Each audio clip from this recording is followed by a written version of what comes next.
নভেম্বরে গণভোট ও জুলাই জাতীয় সনদ বাস্তবায়নের আদেশ জারি সহ ৫ দফা দাবি মেনে না নিলে ১১ নভেম্বর রাজধানীর চিত্র ভিন্ন হবে বলে হুঁশিয়ারি দিয়েছেন বাংলাদেশ জামায়াতে ইসলামের সেক্রেটারি জেনারেল অধ্যাপক মিয়া গোলাম পরোয়ার। প্রধান উপদেষ্টা বরাবর স্মারকলিপি দেওয়ার পরে রাজধানীর মৎস্য ভবনের সামনে সংক্ষিপ্ত সমাবেশে তিনি এই হুঁশিয়ারি দেন। এদিকে দলের নায়েবে আমির আব্দুল্লাহ মোহাম্মদ তাহের বলেছেন, সোজা আঙ্গুলে ঘি না উঠলে আঙ্গুল বাঁকা করবে জামায়াত। ইলিয়াস মাতবরের প্রতিবেদন। প্রধান উপদেষ্টা বরাবর স্মারকলিপি দেওয়ার পূর্বে ঘোষিত কর্মসূচির অংশ হিসেবে সকালে রাজধানীর মতিঝিল শাপলা চত্বরে জড়ো হন জামাতে ইসলামীর নেতাকর্মীরা। আমরা পিয়ার পদ্ধতির মাধ্যমে আগামী দিনে জাতীয় নির্বাচন চাই। এ সময় নভেম্বরে গণভোটের মধ্য দিয়ে আইনি ভিত্তির দাবি জানান দলের সেক্রেটারি জেনারেল অধ্যাপক মিয়া গোলাম পরোয়ার। জুলাই সনদ যা তৈরি করা হয়েছে সেই সংস্কার প্রস্তাব বাস্তবায়নের দায়িত্ব ঐক্যমত্য কমিশনের প্রধান হিসেবে, সরকারের প্রধান হিসেবে আপনার কাছে সেগুলো পেশ করা হয়েছে। কোন রকম বিলম্ব এবং ষড়যন্ত্রের সুযোগ না দিয়ে অবিলম্বে জুলাই সনদ বাস্তবায়নের আদেশ আপনি এক্ষুনি জারি করুন। পরে মতিঝিল, বিজয়নগর, গুলিস্তান সহ রাজধানীর বিভিন্ন এলাকা থেকে মিছিল নিয়ে পল্টন মোড়ে জড়ো হন জামাত, ইসলামী আন্দোলন, খেলাফত মজলিস সহ ৮ দলের নেতাকর্মীরা। এ সময় জামাতের নায়েবে আমির ডাক্তার সৈয়দ আব্দুল্লাহ মোহাম্মদ তাহের বলেন, আগে গণভোট আদায় করে ছাড়বে জামাত। একদিনে বাংলাদেশে যে পরিমাণ চাঁদাবাজি হয় এর টাকা দিয়ে একটা গণভোট করা যায়। আমরা কোনো নিয়মতান্ত্রিক আন্দোলনের আছি, সোজা আঙ্গুলে যদি ঘি না ওঠে আঙ্গুল বাঁকা করব। ঘি আমাদের লাগবেই। পরে স্মারকলিপি দেওয়ার উদ্দেশ্যে পল্টন মোড় থেকে গণমিছিল নিয়ে ৮ দলের নেতাকর্মীরা প্রধান উপদেষ্টার বাসভবন যমুনা অভিমুখে রওনা হন। মিছিলটি মৎস্য ভবনের সামনে এলে আটকে দেয় পুলিশ। পরে ৮ দলের পক্ষ থেকে ৮ জন নেতা প্রধান উপদেষ্টা বরাবর স্মারকলিপি দিতে যান।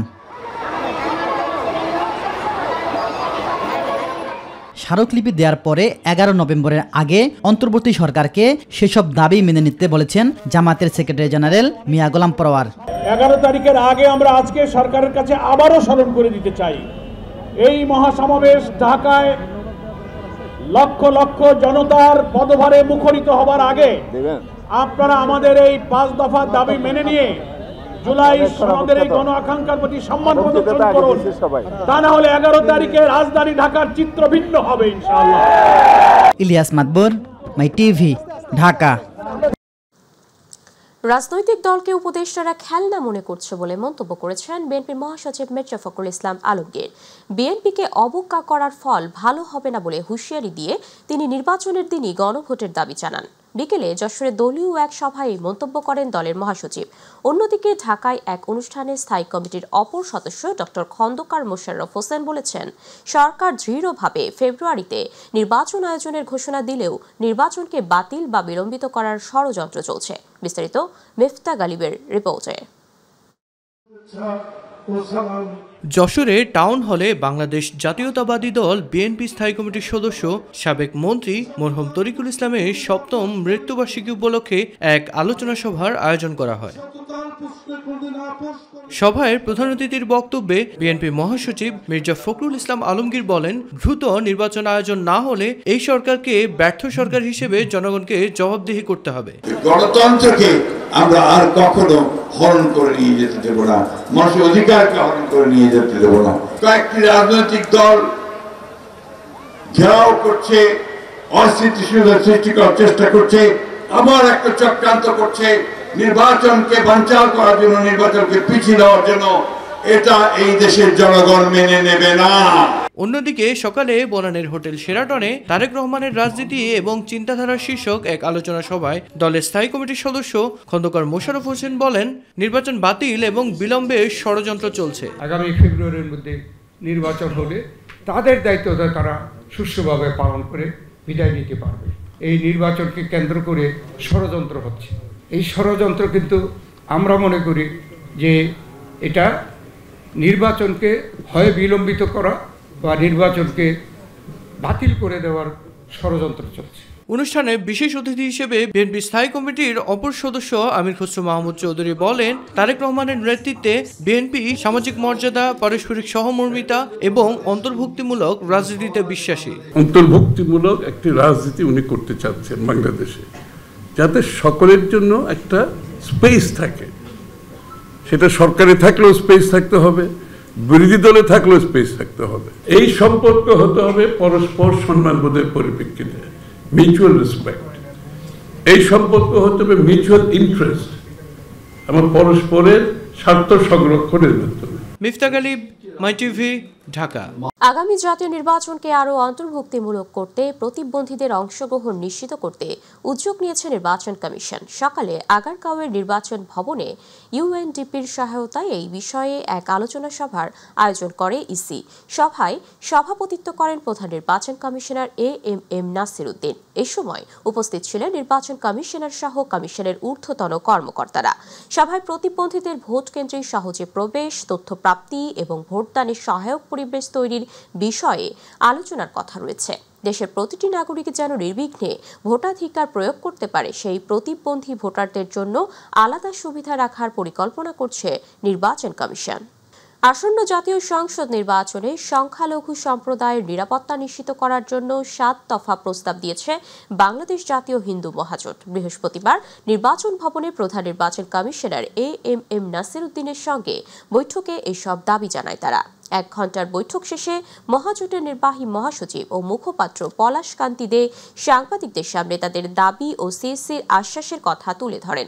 তিনি জানান, পূজা ও নির্বাচনের সময় সংখ্যালঘুদের ওপর হামলার আশঙ্কা থাকে, তা যেন কোনোভাবেই না হয় তার নিশ্চয়তা চাওয়া হয়েছে। সংখ্যালঘুদের যেন রাজনৈতিক বলির পাঠা না বানানো হয়। কেউ যদি কোনো প্রকার ঝামেলা করার চেষ্টা করে, হিন্দু সম্প্রদায়ের উপরে আঘাত করে হিন্দু সম্প্রদায়কে রাজনৈতিক বলির পাঠা বানানোর চেষ্টা করা হয়। আমরা অতীতেও দেখেছি।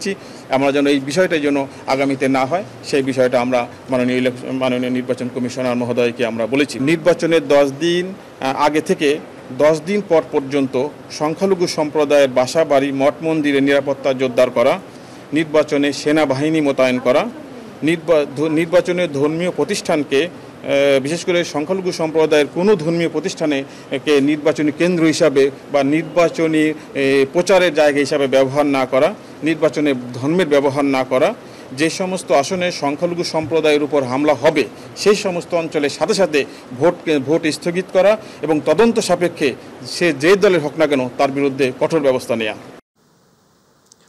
আগামী ত্রয়োদশ জাতীয় সংসদ নির্বাচন অন্তর্বর্তী সরকারের অধীনে হবে এমন মত তুলে ধরে চতুর্দশ নির্বাচন থেকে তত্ত্বাবধায়ক সরকার ব্যবস্থা কার্যকরের পক্ষে মতামত দিয়েছে রাষ্ট্রপক্ষ। নির্বাচনকালীন তত্ত্বাবধায়ক সরকার ব্যবস্থা ফেরাতে আপিলের 9ম দিনের শুনানি শেষে অ্যাটর্নি জেনারেল মোহাম্মদ আসাদুজ্জামান জানান, গণতন্ত্রকে রক্ষায় প্রয়োজন অনুযায়ী সংবিধান সংশোধন করতে হবে। পরবর্তী শুনানির জন্য মঙ্গলবার দিন ধার্য করা হয়েছে। এস.এম. আরিফের রিপোর্ট। নির্বাচনকালীন তত্ত্বাবধায়ক সরকার ব্যবস্থা ফেরাতে রিটের পর সৃষ্টি হওয়া আপিলের 9ম দিনের শুনানি শেষ হয়েছে। এদিন শুনানি করেন অ্যাটর্নি জেনারেল মোহাম্মদ আসাদুজ্জামান। শুনানি শেষে অ্যাটর্নি জেনারেল জানান, প্রমাণিত হয়েছে তত্ত্বাবধায়ক সরকার থাকলেই জনগণের ভোটাধিকার নিশ্চিত হয়। প্রমাণিত হয়েছে নির্বাচিত সরকারই গণতন্ত্র নিশ্চিত করতে পারে না। প্রমাণিত হয়েছে তত্ত্বাবধায়ক সরকারের আওতায় বাংলাদেশের মানুষ কিভাবে নিরপেক্ষভাবে, স্বাধীনভাবে, উন্মুক্তভাবে ভোটাধিকার প্রয়োগ করতে পারে সেটা দেখাতে যে আমরা কমনওয়েলথ সেক্রেটারিয়েট সহ বিভিন্ন আন্তর্জাতিক সংস্থা ইনক্লুডিং জুলাই বিপ্লবের উপর জাতিসংঘের যে রিপোর্ট, সেই রিপোর্টের কম্পারেটিভ একটা চিত্র তুলে ধরেছি। তুলে ধরে আমরা বলেছি যে এই চিত্রই বলছে যে কারণে খায়রুল হক সাহেবরা তত্ত্বাবধায়ক সরকার বাতিল করেছিলেন, ওই কারণ যে অযৌক্তিক, ওই কারণ যে পক্ষপাত দুষ্ট, রাজনৈতিক পক্ষপাত দুষ্ট, ওই কারণ যে মানুষের ভোটাধিকারের জন্য সহায়ক না, সেটার প্রমাণ। রায়ে তত্ত্বাবধায়ক সরকার ফিরলে সেটি কবে থেকে কার্যকর হবে এ বিষয়েও মতামত দেয় রাষ্ট্রপক্ষ। এই সরকার একটা নির্বাচনের পথ ধরে হেঁটে গেছে। সেই নির্বাচনের পথে হাঁটতে যে নির্বাচনের প্রস্তুতি নিয়েছেন। এই সরকারের পরবর্তী সরকার যারা আসবে সেখান থেকে যদি কার্যকর করেন এখানে কোনো ব্যত্যয় হবে না। যেটা আমরা জাজমেন্ট দিয়ে ইন্ডিয়ান সুপ্রিম কোর্টের গোলকনাথের জাজমেন্ট দিছি, মাহমুদুল ইসলাম সাহেবের কনস্টিটিউশনাল লয়ের জাজমেন্ট দিছি। মঙ্গলবার আপিল শুনানির জন্য পরবর্তী দিন ধার্য করেন আপিল বিভাগ। এস.এম. আরিফ, মাইটিভি, ঢাকা। গুম প্রতিরোধ, প্রতিকার ও সুরক্ষা অধ্যাদেশ 2025-এর খসড়া চূড়ান্ত অনুমোদন দিয়েছে অন্তর্বর্তী সরকার উপদেষ্টা পরিষদ। প্রস্তাবিত আইনে গুম করার অপরাধের জন্য মৃত্যুদণ্ড সহ কঠোর শাস্তির বিধান রাখা হয়েছে। সকালে উপদেষ্টা পরিষদের বৈঠকে অধ্যাদেশটির খসড়া চূড়ান্ত অনুমোদন দেওয়া হয়। রাজধানীর ফরেন সার্ভিস একাডেমিতে সংবাদ সম্মেলনে এসব তথ্য জানান প্রধান উপদেষ্টার প্রেস সচিব শফিকুল আলম। আতিকুর রহমান, তিতাসের রিপোর্ট। প্রধান উপদেষ্টা ডক্টর মোহাম্মদ ইউনূসের সভাপতিত্বে সকালে প্রধান উপদেষ্টার কার্যালয়ে অনুষ্ঠিত হয় উপদেষ্টা পরিষদ বৈঠকে গুম প্রতিকার ও প্রতিরোধ অধ্যাদেশ 2025-এর চূড়ান্ত অনুমোদন দেওয়া হয়। এছাড়াও নতুন অধ্যাদেশে গুমের জন্য মৃত্যুদণ্ডের শাস্তির বিধান রাখা হয়েছে। দুপুরে রাজধানীর ফরেন সার্ভিস একাডেমিতে সংবাদ সম্মেলনে এ বিষয়ে বিস্তারিত জানান প্রধান উপদেষ্টার প্রেস সেক্রেটারি শফিকুল আলম। বলেন, জাতীয় মানবাধিকার কমিশনকে গুমের তদন্তের অনুমোদন দেওয়া হয়েছে। এই আইনের ফলে দেশে আর কোনো সরকার গুমের রাজত্ব চালাতে পারবে না। এই অধ্যাদেশে গুমকে সংজ্ঞায়নের পাশাপাশি চলমান অপরাধ হিসেবে বিবেচনা করে মৃত্যুদণ্ড সহ কঠোর শাস্তির বিধান রাখা হয়েছে। গোপন আটক কেন্দ্র স্থাপন, আয়নাঘর, যেগুলো আয়নাঘর নামে পরিচিত, স্থাপন ব্যবহারকে শাস্তিযোগ্য অপরাধ হিসেবে ঘোষণা করা হয়েছে। জাতীয় মানবাধিকার কমিশন গুম সংক্রান্ত অভিযোগ গ্রহণ ও তদন্তের ক্ষমতা প্রদান করা হয়েছে। বিশেষ ট্রাইব্যুনাল গঠন করে 120 দিনের মধ্যে গুমের বিচার কার্য সম্পন্ন করার বাধ্যবাধকতা করা হয়েছে বলেও জানান প্রেস সচিব। এটি বাংলাদেশের ঐতিহাসিক আইন এমন মন্তব্য করে শফিকুল আলম বলেন, গুমকে শাস্তিযোগ্য অপরাধ হিসেবে ঘোষণা করা হয়েছে। এই অধ্যাদেশে গুম প্রতিরোধ ও প্রতিকারের লক্ষ্যে বিশেষ ট্রাইব্যুনাল গঠন, অভিযোগ গঠনের 120 দিনের মধ্যে বিচার সম্পন্নের বাধ্যবাধকতা, ভুক্তভোগী ও তথ্য প্রচারকারী ও সাক্ষীর অধিকার সুরক্ষা, ক্ষতিপূরণ এবং আইনগত সহায়তার নিশ্চয়তা প্রদান সংক্রান্ত বিধান অন্তর্ভুক্ত করা হয়েছে। এছাড়া গুম প্রতিরোধ, প্রতিকার ও সুরক্ষার উদ্দেশ্যে তহবিল গঠন এবং তথ্য ভান্ডার প্রতিষ্ঠার বিধানও সংযোজিত হয়েছে। ভুক্তভোগীকে ক্ষতিপূরণের বিধানও যুক্ত করা হয়েছে এই আইনে, জানিয়ে প্রেস সচিব বলেন, এর মধ্য দিয়ে দেশে আর কোনো আয়নাঘর তৈরি হবে না। আতিকুর রহমান, তিতাস, মাইটিভি। রাজধানীর শাহবাগ থানার সন্ত্রাস বিরোধী আইনের মামলায় সাবেক বস্ত্র পাটমন্ত্রী আব্দুল লতিফ সিদ্দিকীকে জামিন দিয়েছেন হাইকোর্ট। একই মামলায় সাংবাদিক মঞ্জুরুল আলম পান্নাকেও জামিন দেওয়া হয়েছে। আজ বিচারপতি এএসএম আব্দুল মবিন ও বিচারপতি শকির হোসেন বেঞ্চ এই আদেশ দেন। এর আগে গত 29 আগস্ট রাজধানীর শাহবাগ থানায় সন্ত্রাস বিরোধী আইনের মামলায় সাবেক বস্ত্র ও পাটমন্ত্রী আব্দুল লতিফ সিদ্দিকী ও ঢাবি অধ্যাপক কার্জন সহ 16 জনকে কারাগারে পাঠানোর আদেশ দেন আদালত। এদিকে লতিফ সিদ্দিকীর জামিন আদেশে সন্তোষ প্রকাশ করেছেন তার আইনজীবী ও তার ভাই বঙ্গবীর কাদের সিদ্দিকী। এদিকে জামিনের বিরুদ্ধে চেম্বার আদালতে আপিল করেছে রাষ্ট্রপক্ষ। আজকে লতিফ ভাইয়ের মুক্তি, বিশেষ করে জামিনে মুক্তি, আমি বিচার বিভাগের প্রতি সাধারণ মানুষের এখনো যে আস্থা তারই প্রমাণ বহন করে বলে আমি বিশ্বাস করি। ষড়যন্ত্র করেছিল সরকারকে উৎখাতের জন্য, সেই বিষয়গুলো আমরা আদালতকে বলেছি, আদালত তাকে জামিন দিয়েছেন আর কি। তো আমরা এই জামিনের বিষয়ে আমরা অবশ্যই উচ্চ আদালতে যাব। দিনে দিনে আরো ভয়ঙ্কর হয়ে উঠছে প্রাণঘাতী ডেঙ্গু। দেশে গত 24 ঘন্টায় এডিস মশাবাহিত এই রোগে আক্রান্ত হয়ে 5 জনের মৃত্যু হয়েছে। এই নিয়ে চলতি বছরে এডিস মশাবাহিত রোগটিতে মৃতের সংখ্যা দাঁড়ালো 307।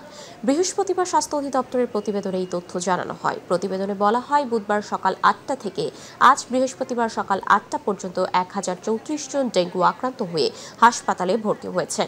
এর মধ্যে ঢাকা মহানগরের হাসপাতালগুলোতে 371 জন, ঢাকা বিভাগে 188 জন, বরিশাল বিভাগে 134 জন, চট্টগ্রাম বিভাগে 103 জন, খুলনা বিভাগে 55 জন, ময়মনসিংহ বিভাগে 66 জন, রাজশাহী বিভাগে 79 জন, রংপুর বিভাগে 33 ও সিলেট বিভাগে 5 জন ভর্তি হয়েছেন।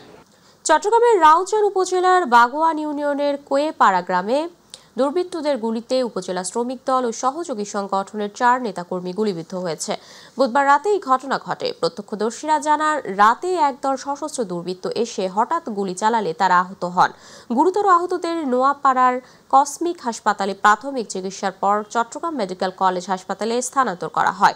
ঘটনার পর এলাকায় আতঙ্ক ছড়িয়ে পড়েছে। রাউজান রাঙ্গুনিয়া সার্কেলের সহকারী পুলিশ সুপার বেলায়েত হোসেন জানান, ঘটনাস্থলে পুলিশ কাঠামো হয়েছে এবং গুলিবর্ষণের কারণ অনুসন্ধান চলছে। শীতের আগমনের বার্তা পেলেই দক্ষিণ পশ্চিমাঞ্চলে শুরু হয় খেজুর রস সংগ্রহের তোড়জোড়। ঝিনাইদহ জেলায়ও চলছে সেই প্রস্তুতি। গাছিরা এখন ব্যস্ত সময় পার করছেন শীতের অপেক্ষায়। প্রতিনিধি সারওয়ার হোসেনের পাঠানো তথ্যচিত্রে বিস্তারিত জানাচ্ছেন জুবের রহমান।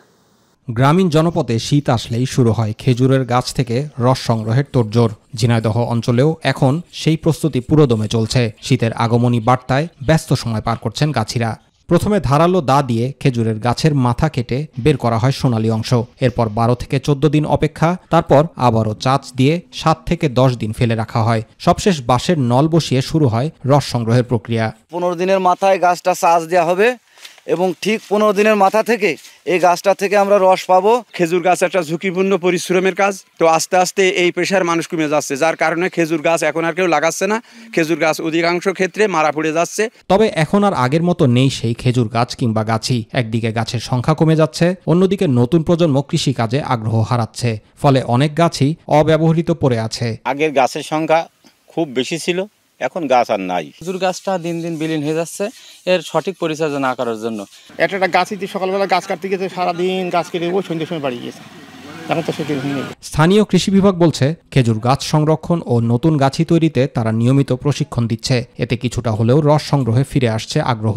গাছিদেরকে নিরাপদ রস আহরণের ব্যাপারে পরামর্শ প্রদান করে আসছি। এ বিষয়ে আমরা তাদের প্রশিক্ষণও প্রদান করেছি। আমরা নিরাপদ যেন হয় সে বিষয়ে তাদেরকে উদ্বুদ্ধ করে যাচ্ছি। কৃষি বিভাগের তথ্য মতে ঝিনাইদহের 6টি উপজেলায় বর্তমানে 1,49,353টি খেজুর গাছ রয়েছে। জুবার রহমান, মাই টিভি নিউজ।